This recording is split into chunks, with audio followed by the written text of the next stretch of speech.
Hello കൂട്ടുകാരെ, എല്ലാവർക്കും പുതിയ വീഡിയോയിലേക്ക് സ്വാഗതം.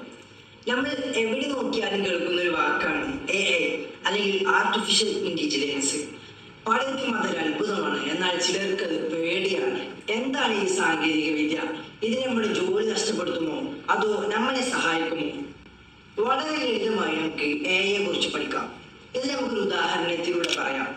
ഒരു കുട്ടിക്ക് ഒരു പന്തും ആപ്പിളും കാണിച്ചു കൊടുത്തിട്ട് ഇതാണ് ആപ്പിൾ ഇതാണ് പന്ത് എന്ന കുട്ടിയോട് പറഞ്ഞു കൊടുത്തിട്ട് അതിന്റെ രണ്ടിന്റെ വ്യത്യാസങ്ങൾ പറഞ്ഞു കൊടുത്തിട്ട് കുട്ടിയോട് നമ്മൾ പറഞ്ഞു കൊടുക്കുകയാണ് ഇതാണ് പന്ത് ഇതാണ് ആപ്പിൾ എന്ന് പറഞ്ഞു കൊടുത്തിട്ട് ആ കുട്ടി അത് മനസ്സിലാക്കുന്നു. ഇതേപോലെ ഒരു കമ്പ്യൂട്ടറിനോടോ അല്ലെങ്കിൽ ഒരു മെഷീനോടോ ലോകത്തിലെ കോടിക്കണക്കിന് ഡാറ്റകൾ ഇൻഫർമേഷനുകൾ പറഞ്ഞു കൊടുത്തിട്ട് ആ ഒരു കമ്പ്യൂട്ടറിനെ അല്ലെങ്കിൽ ആ മെഷീനെ ചിന്തിപ്പിക്കുന്ന രീതിയാണ് ഈ ആർട്ടിഫിഷ്യൽ ഇന്റലിജൻസ്, അതായത് സാങ്കേതിക വിദ്യ എന്നുള്ളത്. ഒരു മനുഷ്യൻ തന്നെ ബുദ്ധി കൊണ്ട് ചെയ്യുന്ന കാര്യങ്ങൾ, അതായത് ഒരു ചിത്രം മനസ്സിലാക്കുക, ഒരു ചിത്രം എന്ന് മനസ്സിലാക്കുക, അതുപോലെ തന്നെ തീരുമാനങ്ങൾ എടുക്കുക, ഭാഷ സംസാരിക്കുക, ഈ കാര്യങ്ങളൊക്കെ ഒരു മെഷീൻ ചെയ്യുക. അത്രേ ഉള്ളൂ AI എന്ന് പറയുന്നത്. AI എങ്ങനെയാണ് പ്രവർത്തിക്കുന്നത്? AI ഭക്ഷണം എന്ന് പറയുന്നത് ഡാറ്റകളാണ്. അതായത് ഒരു ഡോക്ടർക്ക് കുറച്ച് എക്സ്റേ നോക്കി കഴിഞ്ഞാൽ ആ ഡോക്ടർക്ക് മനസ്സിലാക്കാൻ കഴിയും ഇത് എന്ത് രോഗമാണ് എന്നുള്ളത്. ഇതേപോലെ AI-ക്ക് നമ്മൾ എന്ത് ചെയ്യുക, കുറച്ച് എക്സ്റേകൾ കൊടുത്തു കഴിഞ്ഞാൽ ആ AI-ക്ക് മനസ്സിലാവും ഏത് രോഗമാണെന്നുള്ളത്. ഇതിനെയാണ് മെഷീൻ ലേണിംഗ് എന്ന് പറയുന്നത്. അതായത് നമ്മൾ പറഞ്ഞു കൊടുക്കേണ്ടതില്ല, നമ്മൾ ചില ഉദാഹരണങ്ങൾ കൊടുത്തു കഴിഞ്ഞാൽ തന്നെ അതിനത് മനസ്സിലാവും. പലരുടെ വിചാരം എന്ന് പറഞ്ഞു കഴിഞ്ഞാൽ AI എന്നുള്ളത് ഭാവിയിൽ വരാൻ പോകുന്ന എന്തോ ഒരു സാധനമാണെന്നാണ്. എന്നാൽ അത് ഭാവിയിൽ വരാൻ പോകുന്നതല്ല, ഇപ്പോൾ തന്നെ നമ്മുടെ ഇടയിൽ എത്തിയ സാധനമാണ് AI എന്നുള്ളത്.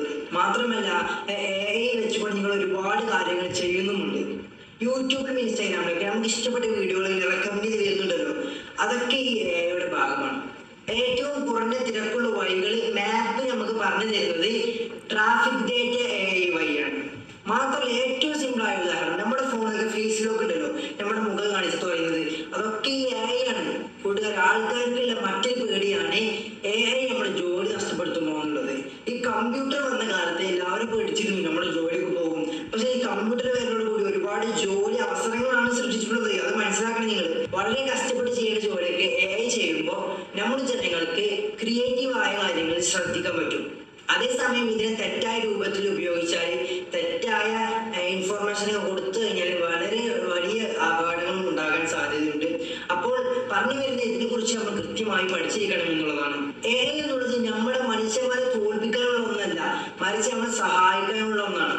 ഒരു ഉദാഹരണത്തിന് കത്തി ഉപയോഗിച്ച് നമുക്ക് എന്ത് ചെയ്യാം, ഭക്ഷണം ഉണ്ടാക്കാം. അതുപോലെ കത്തി ഉപയോഗിച്ച് മറ്റുള്ള നമുക്ക് മുറിവേൽപ്പിക്കാം. പക്ഷെ കത്തി ഉപയോഗിക്കുന്ന ആൾക്കാർ നമ്മളാണ്. നമ്മൾ തീരുമാനിക്കണം അതിനെ ഭക്ഷണം ഉണ്ടാക്കാൻ വേണ്ടത് മുറിവേൽപ്പിക്കാണ് വേണ്ടത്. അതേപോലെ AI നമ്മുടെ കയ്യിലാണ്. നമ്മളതുകൊണ്ട് നല്ല ചെയ്താൽ നമുക്ക് നല്ലത് കിട്ടും, ചീത്ത ചെയ്താൽ അപകടങ്ങൾ ഉണ്ടാവും. ഞാൻ നേരത്തെ AI കഷ്ടപ്പെട്ട് ജോലി എടുക്കുമെന്ന് പറഞ്ഞപ്പോൾ ചിലർക്ക് സംശയം, എന്താണ് AI കഷ്ടപ്പെട്ട് ചെയ്യുന്ന ജോലി എന്നൊക്കെ. സംബന്ധിച്ചാൽ നമ്മുടെ മനുഷ്യര് വളരെ കഷ്ടപ്പെട്ട് ചെയ്യുന്ന ജോലികളൊക്കെ ഉണ്ട്. ഡാറ്റ ഉണ്ട്, ഒരുപാട് ഫയലുകൾ നോക്കി അതിൽ ഓരോ ഡാറ്റകളും കമ്പ്യൂട്ടറിൽ കയറ്റാൻ പറയുന്നത് വലിയ പണിയാണ്. ഇത് നിമിഷങ്ങൾക്കുള്ളിൽ എന്ത് ആർക്ക് സാധിക്കും, AI-ക്ക് സാധിക്കും. അതുപോലെ തന്നെ എക്സ്റേ സ്കാനുകൾ, MRI സ്കാനുകളൊക്കെ ഡോക്ടർമാർക്ക് കുറെ മണിക്കൂറോളം നോക്കിയാൽ അതിൽ എന്താണ് മാറ്റങ്ങളൊക്കെ കണ്ടുപിടിക്കാൻ പറ്റുള്ളൂ. പക്ഷെ AI-ക്ക് വളരെ പെട്ടെന്ന് തന്നെ ഇതൊക്കെ കണ്ടുപിടിക്കാൻ പറ്റും. അപ്പൊ പറഞ്ഞുകൊണ്ട് വരുന്നത് AI-യെ കുറിച്ച് പഠിക്കാനുള്ളത് ഇപ്പോൾ മാർഗമുള്ളൂ. കാരണം എന്ന് വെച്ചാല് പണ്ട് ഈ ടൈപ്പിംഗ് മെഷീനിന്റെ സമയത്താണ് കമ്പ്യൂട്ടർ വരുന്നത്. ഈ കമ്പ്യൂട്ടർ വരുന്ന സമയത്ത് ആളുകളൊക്കെ പറഞ്ഞു ഞങ്ങൾ കമ്പ്യൂട്ടർ പഠിച്ചു, ഞങ്ങൾക്ക് ഇത് മതി. അങ്ങനെ ഇരുന്നവർക്ക് ജോലി നഷ്ടപ്പെട്ടു, അത്ര ഉണ്ടായിട്ടുള്ളൂ. കമ്പ്യൂട്ടർ പഠിച്ചവർക്ക് ജോലി കിട്ടി, കുറെ ജോലി അവസരങ്ങൾ കിട്ടി. അപ്പൊ നമ്മളൊരു പുതിയ സാധനം വരുമ്പോ അത് ഇതൊന്നും നമുക്ക് അറിയില്ല, നമ്മളിതിന് പഠിച്ചാണ്ടാ പറഞ്ഞാൽ നമ്മുടെ ജോലി അവസരങ്ങളാണ് പോകുന്നത്. അപ്പൊ കൃത്യമായി AI മനസ്സിലാക്കാം എന്ന് എനിക്ക് പറയാനുള്ളൂ. AI കുറിച്ച് പഠിക്കുക, അത് നിങ്ങൾക്ക് എന്തായാലും ഉപകാരപ്പെടും. AI ബേസ് ചെയ്ത ഒരുപാട് ജോലികൾ നിലവിലുണ്ട്. അപ്പോൾ ഈ ഒരു വീഡിയോ ഇഷ്ടപ്പെടുന്ന വിചാരിക്കട്ടെ. ഇഷ്ടപ്പെട്ട തീർച്ചയായും ലൈക്ക് ചെയ്യുക, ഷെയർ ചെയ്യുക, കമന്റ് ചെയ്യട്ടോ. നിങ്ങൾ കൂട്ടുകാർക്കൊക്കെ എത്തിച്ചു കൊടുക്കുക. അതുപോലെ നമ്മുടെ ചാനൽ സബ്സ്ക്രൈബ് ചെയ്യാൻ മറക്കണ്ട. അപ്പോൾ